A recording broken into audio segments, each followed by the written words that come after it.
is it that in a continent famous for its textile traditions, South Africa doesn't have its own fabric? Egypt has linen, Congo has kuba, Nigeria has adire, and we have nothing.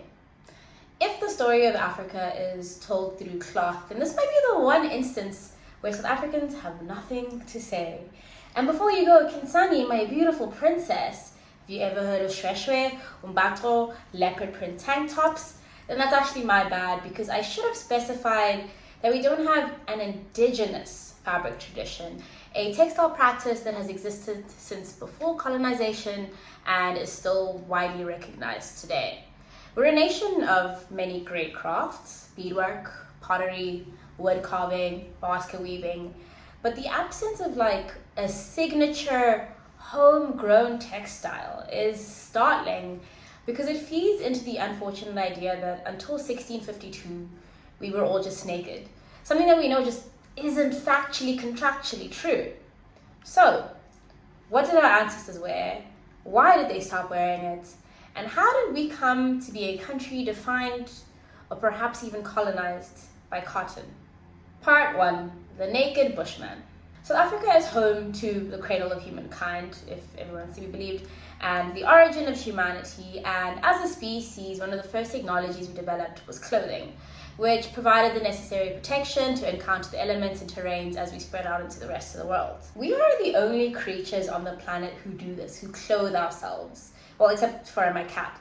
But it stands that this is one of the defining characteristics of what makes us human.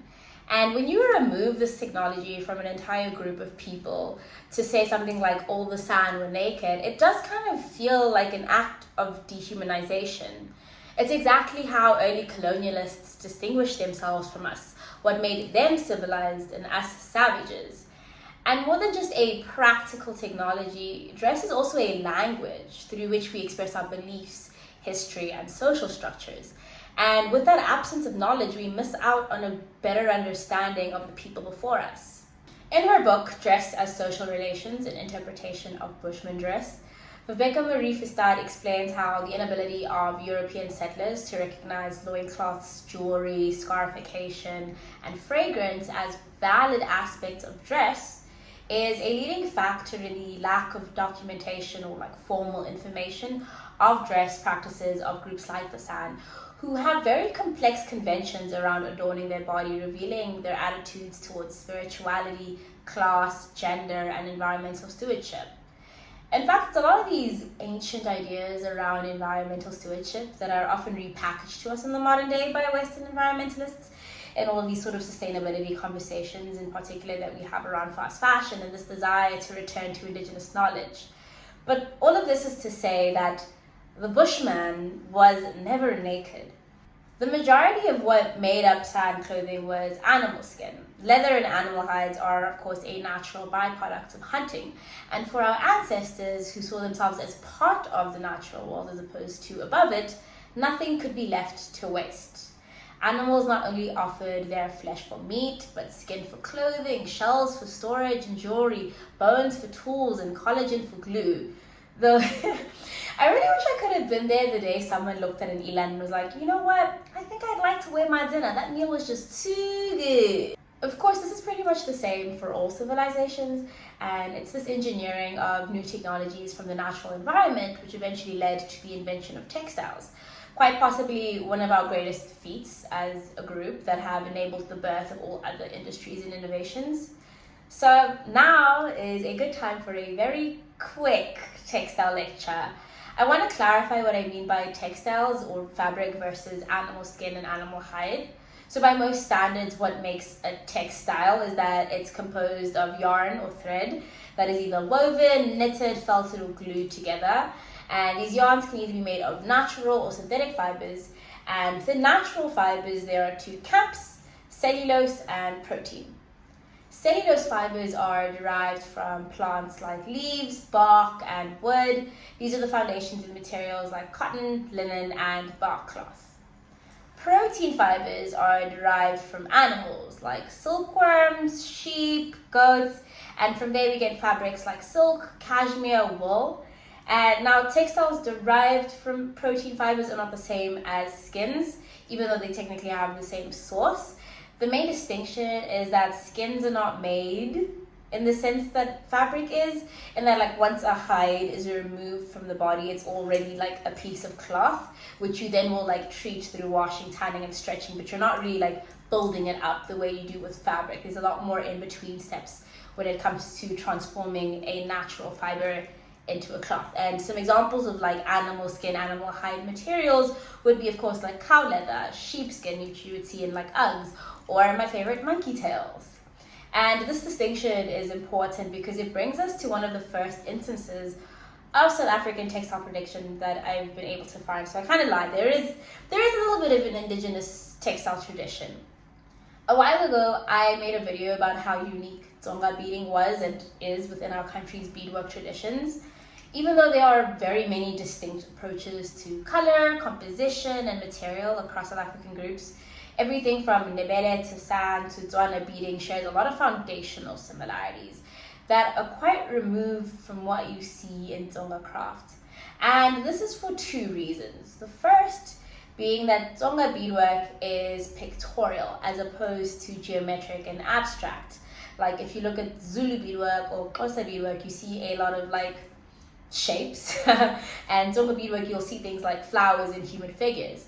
And two, and that's what's most important for our discussion, is that Tsonga beadwork was done on fabric and not skins like the rest of Southern Africans at the time.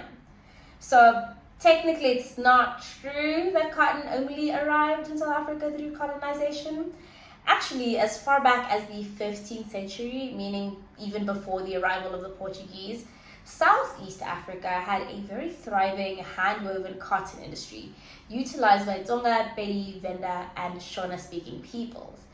And according to a 60-page paper I read, linguistic evidence reveals that these practices didn't spread beyond the areas of Limpopo, Malanga, and parts of KwaZulu-Natal, based on the fact that there is a lack of vernacular cotton and cotton weaving terminology in other Nguni and Bantu languages.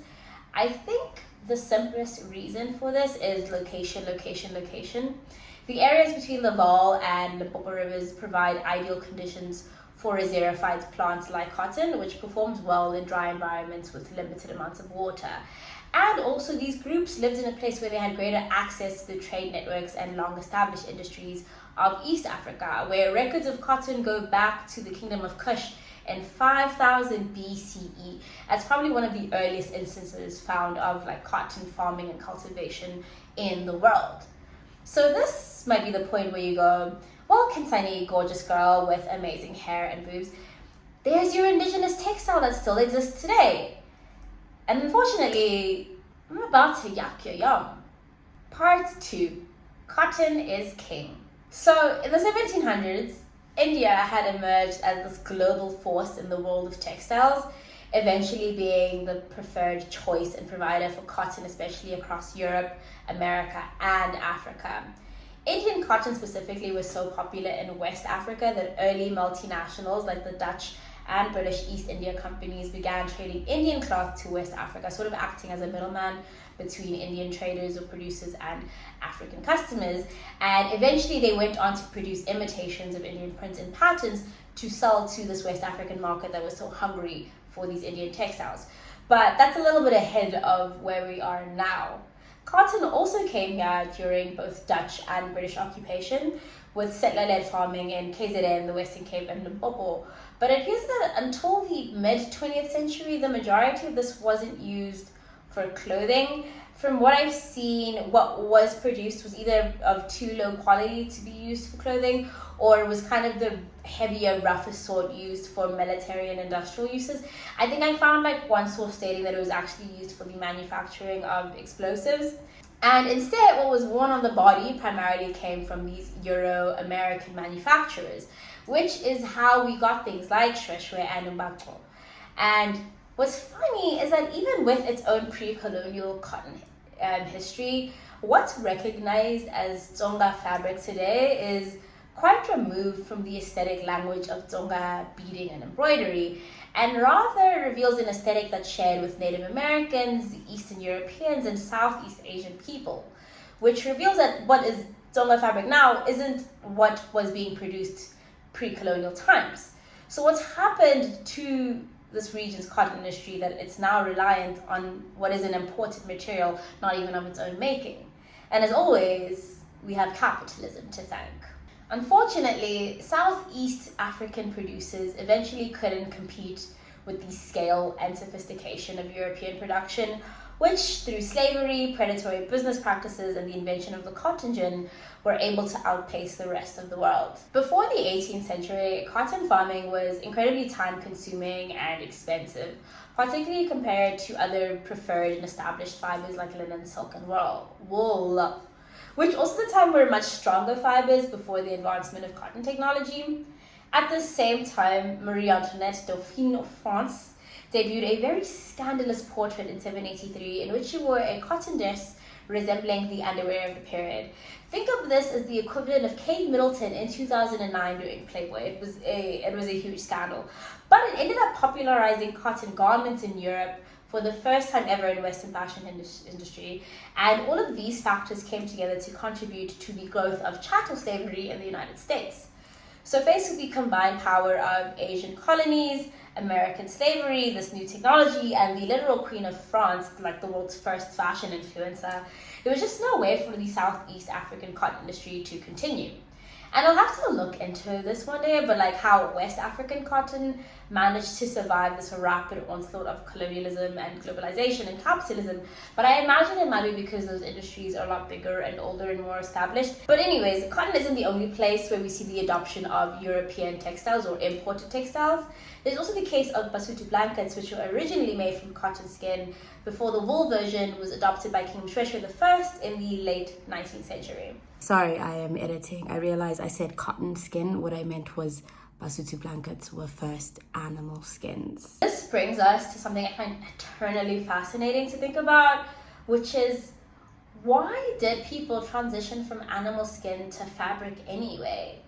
You know, with cotton in like South Africa, you see this kind of like tale of impositions by missionaries, slaveholders, and industrialization. But with like Sotho blankets, you have a story where there's a little bit more agency on the part of the people adopting this fabric. This is one that kind of follows a more like typical trend cycle where Moshoeshoe, who's obviously like an influencer leader in his community, being, you know, like the king, is gifted this wool alternative, and it provides a sense of novelty or offers solution and certain advantages that make it sense for people to just naturally adopt it and start using it. Which brings me to sort of like, what are the compelling arguments to turn to woven and knit textiles? First off, I think it's much easier, actually I know it's much easier to cultivate plants for fiber than it is to hunt animals. Livestock farming and hunting is much more costly and labor intensive, and you're also constrained by things like migration patterns and also how much longer it takes for reproduction to happen with animals as opposed to plants. Also, while leather has a lot of great characteristics like durability, water resistance, and elasticity, it's still more cumbersome than fabrics like cotton or linen, which perform well in warmer weather, offer greater breathability, and can have moisture-wicking properties and so on. Even textiles like wool can, to a certain extent, offer the same warming and water-resistant properties as leather. There also just seems to have been a greater incentive to keep inventing new tools for the making of fabric, from spindles to looms to sewing machine. If you look at a lot of leather production to this modern day, it hasn't changed as dramatically as sort of your textile production has over the centuries. And I think finally, when you work with animal hides, there are a lot more design restrictions because you're kind of limited to the shape of an animal, where you can weave and knit a fabric into entirely bigger like lengths and like swaths and shapes that you just can't do with animal skins. I mean, they still produce these really beautiful shapes and you can embellish and decorate the hide as you wish, but compared to fabric, there's just not as much of a design advantage. But I do think that these restrictions with animal skins do present interesting design thought and challenges that I also think is what makes a lot of animal skin still very endearing today, or at least very exciting to someone like me who hasn't gotten a chance to work with a lot of it. Part 3. Leather Daddies. So this whole thing started because I got this very beautiful book for Christmas, which is African Textiles, Color and Creativity Across the Continent, which has been on my wish list for years.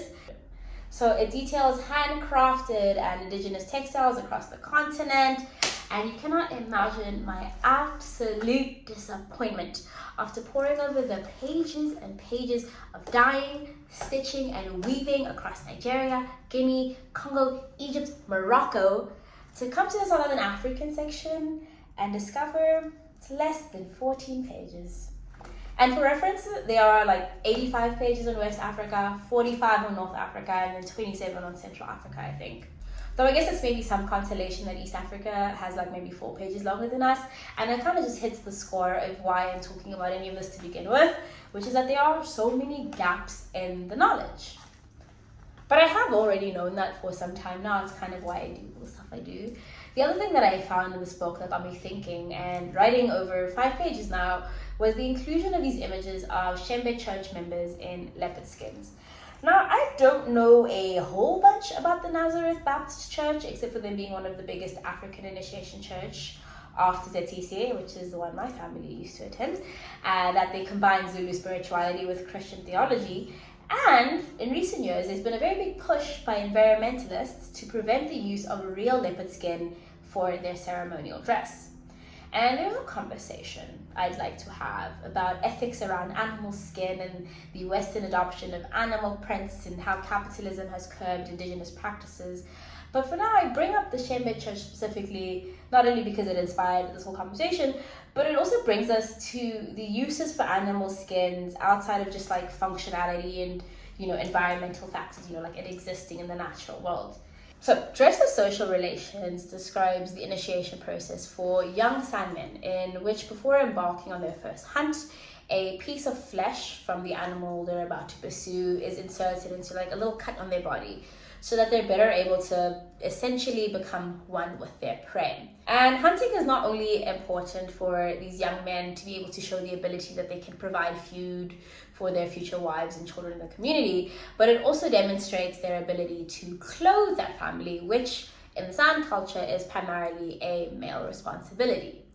And across other Southern African groups, animal skins embody similar social and metaphysical functions like bride price or signaling status or injecting the wearer with the properties of said animal. And I wish there was a directory of some sort of, what animal skin has been used historically and its associations, like an ABC of animal hides.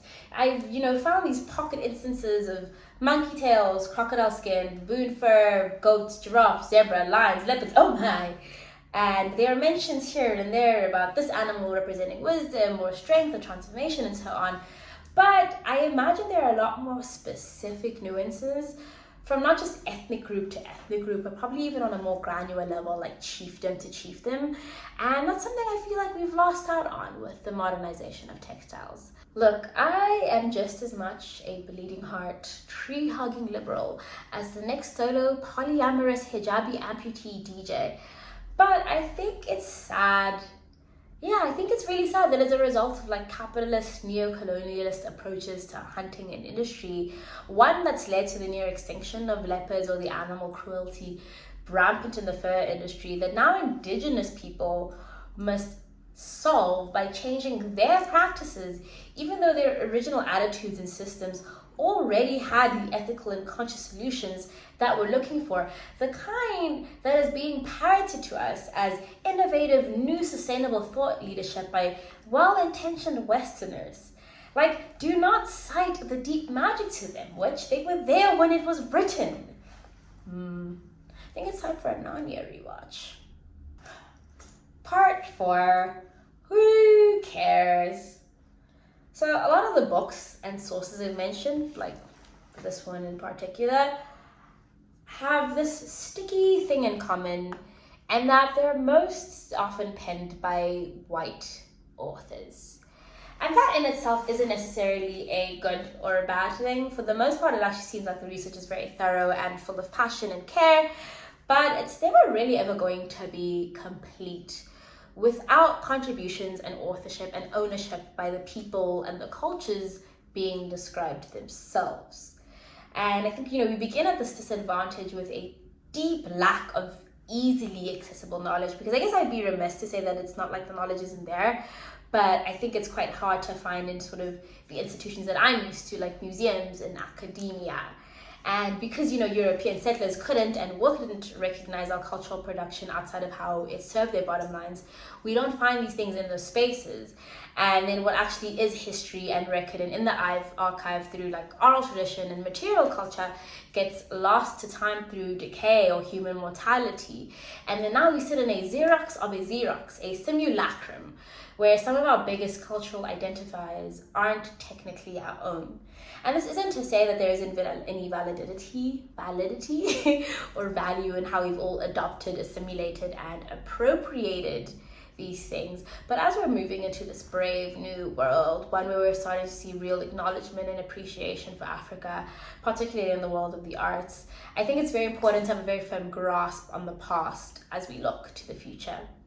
You got to remember that history is a living thing and it changes every day. You think yesterday's price isn't today's price. Yesterday's price isn't even yesterday's price anymore. And I think about how right now we're so preoccupied with new technologies, mushroom leather, smart clothes, digital printing, performance wear.